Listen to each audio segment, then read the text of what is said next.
नमस्कार दोस्तों, सोडी व्लॉग में आपका फिर से स्वागत है। दोस्तों, आपने शुक्रताल के बारे में तो सुना ही होगा। शुक्रताल उत्तर प्रदेश में मुजफ्फरनगर से लगभग 25 किलोमीटर की दूरी पर है। यहाँ पर एक ऐसा पेड़ है जो 5000 वर्ष पुराना है और वो पेड़ अमर है। तो आइए दोस्तों, मैं ले चलता हूँ आपको शुक्रताल। हाँ तो दोस्तों, यही वो पेड़ है जो 5000 साल पुराना है, जिसके बारे में मैं बात कर रहा था। आप लोग इस पेड़ को देखिए, तब तक मैं आपको इसके इतिहास के बारे में बताता हूँ।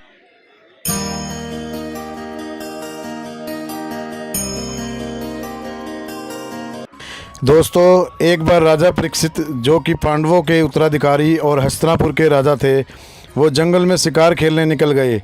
वहाँ उनको बहुत प्यास लगी। उन्होंने इधर उधर देखा तो उनको एक कुटिया दिखाई दी। उस कुटिया में ऋषि मुनि तपस्या कर रहे थे। राजा ने उनके पास जाकर पानी पिलाने को कहा, पर मुनिवर अपनी तपस्या में इतने लीन थे कि उनको कुछ भी सुनाई नहीं दिया। फिर राजा ने दोबारा पानी के लिए आग्रह किया, पर मुनिवर को कुछ सुनाई नहीं दिया। इस पर राजा ने समझा कि ऋषि मुनि ने उनका अपमान किया है। अपने आप को अपमानित समझकर मुनि के गले में मरा हुआ सांप डाल दिया और वहाँ से चले गए। जब मुनि के पुत्र को ये बात पता चली तो उसने क्रोध में आकर राजा को श्राप दे दिया कि 7 दिनों के अंदर राजा की मृत्यु एक सर्प के काटने से होगी। जब राजा को ये बात पता चली तो वो घबरा गए। राजा ने दरबार में इस श्राप से बचने का उपाय पूछा तो उनको किसी ने बताया कि अगर महामुनि सुखदेव जी से वो श्रीमद् भागवत कथा सुन लें तो वो मोक्ष को प्राप्त कर सकते हैं और शराब से मुक्ति मिल सकती है। तब सुखदेव जी ने 88,000 ऋषि मुनियों के साथ इसी वट वृक्ष के नीचे बैठकर भागवत कथा सुनाई।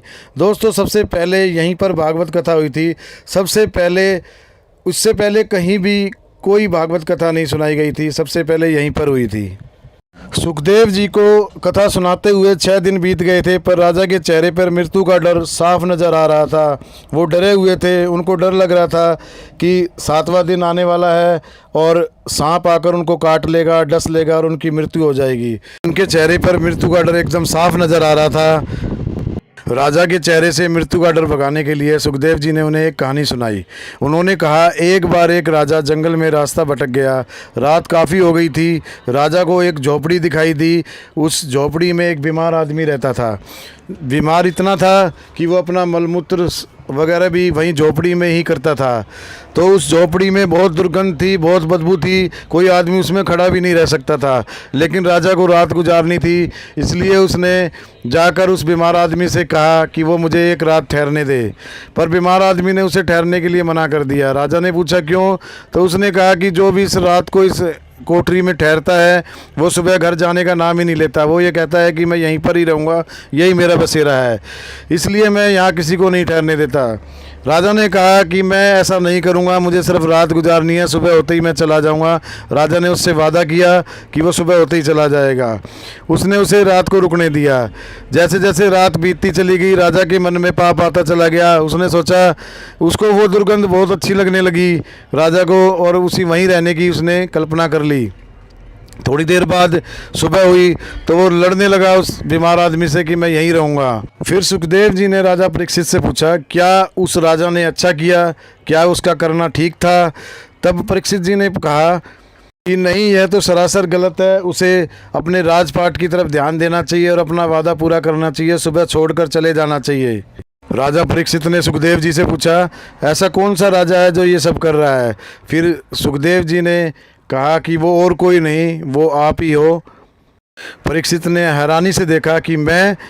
सुखदेव जी ने कहा, हाँ आप ही हो वो, क्योंकि जो आपका शरीर है वो ये मलमूत्र से, दुर्गंध से, बदबू से भरी हुई कोठरी है और आपकी आत्मा का समय समाप्त हो गया है इसमें, लेकिन फिर भी आप इसमें रहने की जिद कर रहे हो। आपकी आत्मा की अवधि इसमें समाप्त हो चुकी है। यह सब सुनकर राजा परीक्षित की आंखें खुल गई और उसने अपना डर बिल्कुल निकाल दिया। उसके चेहरे पर बिल्कुल भी डर नहीं था मृत्यु का। उसने अच्छी तरह से 7वें दिन कथा सुनी और वो मोक्ष को प्राप्त हुए।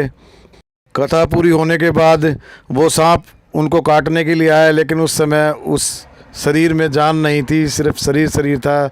सांप ने शरीर को डसा और शरीर जल गया। इस तरह से उनको मोक्ष की प्राप्ति हुई।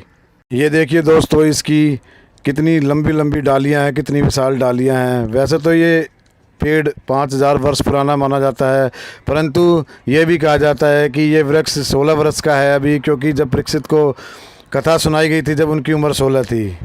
क्योंकि यह भी कहा जाता है कि जब परीक्षित को कथा सुनाई जा रही थी तो देवतागण अमृत का कलश लेकर वहाँ आए थे और उन्होंने कहा था कि परीक्षित को अमृत पिला दो और उसके बदले हमें कथा सुना दो।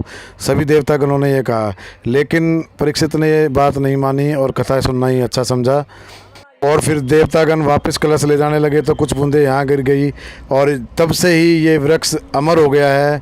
और ये एक अकेला वृक्ष ऐसा है जो सुखदेव द्वारा सुनाई गई भागवत कथा का साक्षी है। ये इतना बड़ा विशाल पेड़ है, इसकी डालियाँ इतनी लंबी लंबी हैं। दोस्तों हकीकत मानो तो आज तक इससे पहले मैंने इतना बड़ा विशाल पेड़ आज तक नहीं देखा है। तो मैं यही कहूँगा कि आप लोग भी इधर से जाएं या प्लान बनाकर आएँ और इसको ज़रूर देखें। ये बहुत ही विशाल पेड़ है, इसको देखने से ही सभी मनोकामनाएं पूरी होती हैं। और ये भी बताया जाता है कि इसके चारों तरफ धागा बांधने से मनोकामनाएं पूरी होती हैं, तभी लोग यहाँ इतने सारे धागे बंधे हुए हैं और लोग यहाँ धागा बांधते हैं, उनकी सबकी मनोकामनाएं पूरी होती हैं। लोग यहाँ पर धूप बत्ती जलाकर फूल मालाएं और प्रसाद चढ़ाकर पूजा अर्चना करते हैं और फिर इसके चारों तरफ धागे को लपेटा जाता है और जो भी मन में मुराद होती है, जो भी मनोकामना होती है वो मांगी जाती है और जल्द ही मनोकामना पूरी हो जाती है। तब लोग दोबारा आते हैं यहाँ पर देखने के लिए। तो आप लोग भी घूमिएगा, बहुत अच्छी जगह है, बहुत अच्छा स्थान है, ज़रूर घूमिएगा।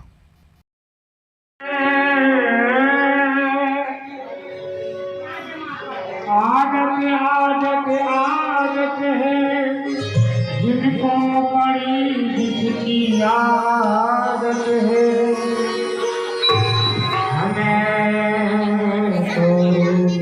यहाँ पर बहुत सारे हॉल बने हुए हैं जहाँ पर भागवत कथा सुनाई जाती है और लगभग डेली यहाँ पर भागवत कथा होती है। कोई भी आकर यहाँ पर भागवत कथा करवा सकता है।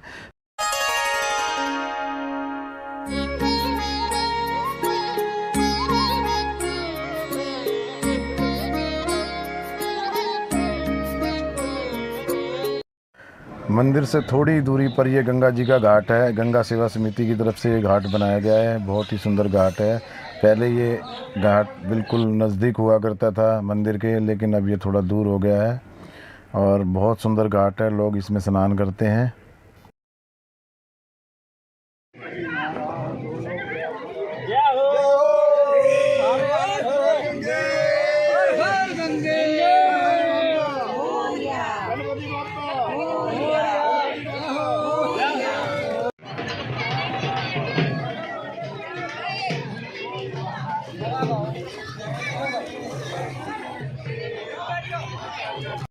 भोजन केवल बाहर के श्रद्धालुओं के लिए, अन्न क्षेत्र।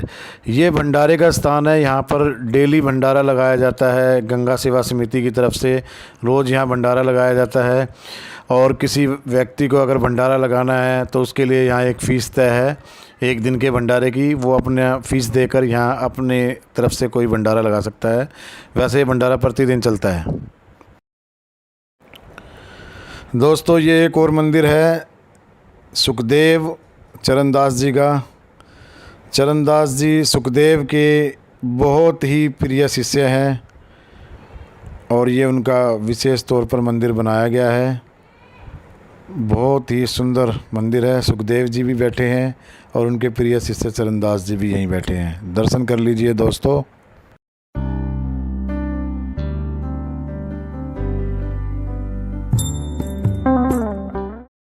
तो दोस्तों इस वीडियो को अब हम यहीं समाप्त करते हैं। फिर मिलेंगे आपसे एक और नई धार्मिक वीडियो के साथ। तब तक के लिए टेक केयर, बाय बाय।